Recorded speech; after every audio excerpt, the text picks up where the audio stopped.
رمضان کے مہینے کی فضیلتیں، برکتیں، عنایتیں یہ مسلم ہیں اور آپ سنتے بھی رہتے ہیں۔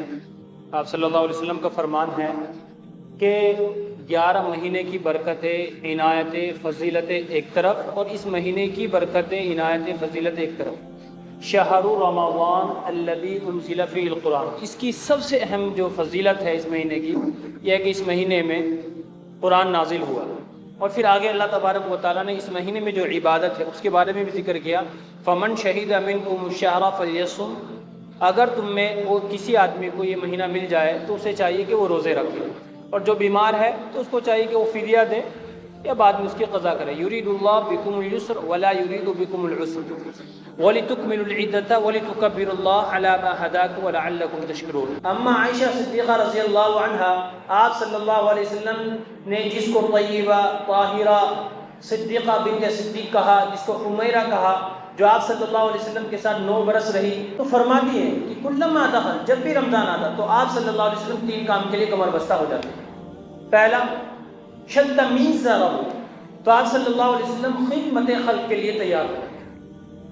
مدینے کی بیوہ، مدینے کے مسکین، مدینے کے مجبور، مدینے کے یتامہ آپ صلی اللہ علیہ وسلم کے دسترخوان سے فیضیاب ہوتے ہیں۔ ویسے تو آپ صلی اللہ علیہ وسلم کی عادت مبارکہ یہ تھی کہ کسی غریب کو دیکھا، کسی بیچارے کو، مجبور کو دیکھا، فوراً اس کی خدمت کے لیے تیار ہوتے۔ کسی بڑھیا کو دیکھا تو آپ صلی اللہ علیہ وسلم نے فوراً اس کی خدمت شروع کر دی۔ اسی لیے آپ صلی اللہ علیہ وسلم نے فرمایا، لا یؤمن احدکم والجار جاع فی جنبہ، تم تسبیح کھینچو، نمازیں پڑھو، روزے رکھو، کچھ بھی کرو، تم سب کچھ کرو، لیکن ایمان تمہارے اندر ابھی تک نہیں آیا اگر پڑوسی تمہارا بھوکا بیٹھا ہو۔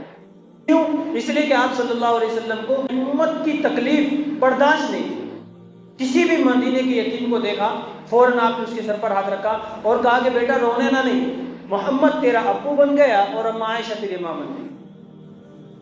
ہم تو یتیموں کا مال پی جاتے ہیں، ہمیں پتہ ہی نہیں ہے پڑوسی کے بازو میں کیا ہے اس کے بارے میں کوئی خیال نہیں۔ اما عائشہ رضی اللہ عنہ فرماتی ہیں کہ آپ صلی اللہ علیہ وسلم کی جو سخاوت تھی تو رمضان کے مہینے میں ایسے تھی کریح المرسلہ، اللہ کے رسول صلی اللہ علیہ وسلم کی سخاوت، آپ صلی اللہ علیہ وسلم کی شفقت، آپ صلی اللہ علیہ وسلم کی خدمت، جیسے یہ ٹھنڈی ٹھنڈی ہوا گلی کوچے ہر گھر گھر میں پہنچتی ہے، آپ صلی اللہ علیہ وسلم کی محبت، شفقت، عنایت، رحمت پورے مدینے میں پہنچتی ہے۔ حضرت انس رضی اللہ عنہ کی روایت ہے، پیارے حبیب تو سب سے زیادہ سخی تھے، سب سے زیادہ عبادت گزار تھے، سب سے زیادہ بہادر تھے، سب سے زیادہ لوگوں میں احسان کرنے والے تھے۔ ایک مرتبہ بحث ہو گئی حاتم طائی کا پوتے کی اور حضرت حسین رضی اللہ عنہ کی۔ حاتم طائی کا پوتا کہنے لگا، ارے بھائی میں حاتم طائی کا پوتا ہوں جس کے 10 دروازے تھے، ادھر سے چاول آم بٹ رہے، ادھر سے اناج، ادھر سے یہ مل جا رہے، کوئی بھی آتا خالی نہیں جاتا، اس طرح سے لے کے جاتا۔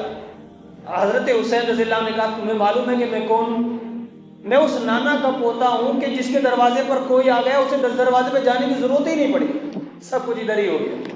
تو بہرحال آپ صلی اللہ علیہ وسلم کی صحابت پورے مدینے، آپ صلی اللہ علیہ وسلم کی ایک الگ شان ہوتی، صحابہ کی ایک شان ہوتی، مدینے میں ایک الگ پہچان ہوتی۔ بتانا صرف یہ ہے کہ کلما دخل رمضان، جب بھی رمضان کا مہینہ آتا تو 3 کام کرتے ہیں۔ پہلا، شد میزرہ، خدمت خلق کے لیے تیار ہوتے، غریبوں، مسکینوں، یتیموں، بیواؤں، سب کے لیے آپ صلی اللہ علیہ وسلم بیچ جاتے ہیں۔ دوسرا، ایقظ اہلہ، دوسرا کام پیارے حبیب اس مہینہ جیسے ہی آتا اپنی بیویوں کو جگاتے، عائشہ، حفصہ، سلمہ، زہیرہ، میمونہ، کدھر ہو؟ آؤ فوراً اللہ کی عبادت میں لگ جاؤ، نہیں پتا کہ یہ رحمت کا مہینہ ہم کو دوبارہ ملے یا نہ ملے، اپنی بیویوں کو جگاتے۔ اور ہم کیا ہے، ہم روزہ رکھتے، ہمارے گھر میں بھی روزہ نہیں، بچوں کو پتہ نہیں۔ حدیث یاد کر لیں، کلکم راعی وکلکم مسئول عن رعیتی، تم میں سے ہر شخص ذمہ دار ہے، ہر شخص سے سوال ہوگا اب رعیت کے بارے میں۔ ہمیں یہ تو فکر رہتی ہے کہ بچے کا کیریئر بن جائے، بچہ اچھا پڑھ لے، لندن میں چلا جائے، امریکہ میں چلا جائے، اس کی یہ، ہمیں کبھی اپنے بچوں کی یہ فکر بالکل نہیں ہوتی کہ ہمارا بچہ نمازی بن جائے، روزے دار بن جائے، حاجی بن جائے، نمازی بن جائے، کوئی خیال نہیں۔ اور قیامت کے دن اس بارے میں باپ سے سوال ہوگا کہ بیٹے کو تم نے کیا دنیا کی تعلیم کے ساتھ ساتھ میں دین بھی بتایا تھا؟ کبھی پوچھا؟ آپ بالکل ایمانداری سے اپنے گھر میں آ جائیے، ایک دفعہ آپ نے کبھی اپنی بیوی سے پوچھا کہ اے محترم مجھے بتا دے کہ تمہیں رمضان کے مہینے میں کتنا درود پڑا؟ کبھی نہیں۔ ذرا آنکھ بند کر کے پوچھا ہم نے کبھی اپنے گھر میں کہ بھائی تم نے کتنا قرآن شریف کی تلاوت؟ بالکل نہیں۔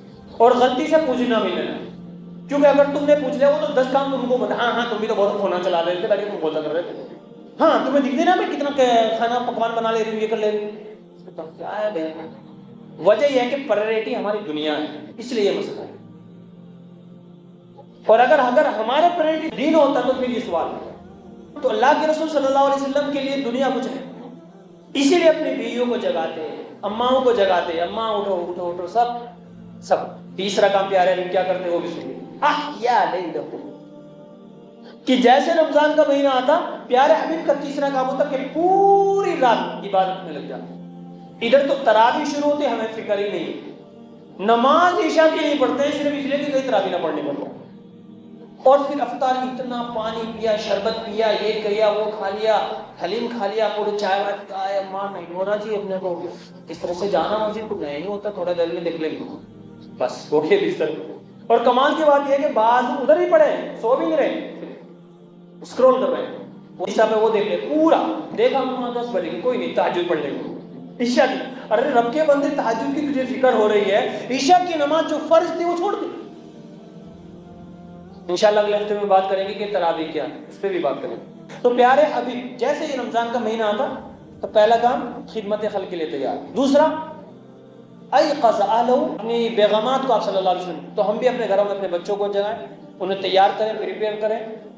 اور تیسرا کام وہ احیا لیلہ، تو اللہ کے رسول صلی اللہ علیہ وسلم کے یہ 3 عمل رمضان میں ہوتے تھے، امید ہے کہ انشاءاللہ ہم بھی اس پر عمل کریں گے۔ پہلا خدمت خلق، جتنا بھی ہو سکے یار، غریبوں کی، کسی بھی مسکین کی، بیوہ کی، اگر جتنا بھی ہو سکے آپ سے کریں۔ یہ ہم اپنے ارادہ کر لیں کہ میں کوئی غریب ہے ہمارا، ہم صبح میں سحری اس کو کھلاتے ہیں، افطاری اس کو کھلاتے ہیں، سحری یا ہم دے دیں گے، نہیں ہے تو سحری کا راشن دے دیں گے، یہ تیار کر لیں، مائنڈ کو تیار کریں۔ دوسرا کہ میں جتنا بھی ہوگا خود بھی عمل کروں گا، بچوں سے بھی کراؤں گا، اور لازم کر دیں کہ بھائی تم درود شریف اتنا پڑھنا ہے، تمہیں اتنا پڑھنا، میں اتنا پڑھنا۔ اور تیسرا یہ ہے کہ احیا لے لو، جتنا ہو سکے خود رات میں عبادت کریں، صبح میں اٹھ جائیں، 10 منٹ کی 2 نفل پڑھیں، اس کے بعد اللہ سے دعا مانگیں، قسم سے یہ دعا آپ کبھی بیکار نہیں ہوگی، بس پھر اس کے بعد آپ سحری کر کے مسجد آ کے نماز پڑھ کے جا کے سو جائیں، 1.5 گھنٹے کا وہی جو ٹائم ہے آپ کا، 8-9 بجے اٹھ کے اپنا جو کام کرنا ہے آپ کر سکتے ہیں۔ تو انشاءاللہ امید ہے کہ اگلی بنائیں۔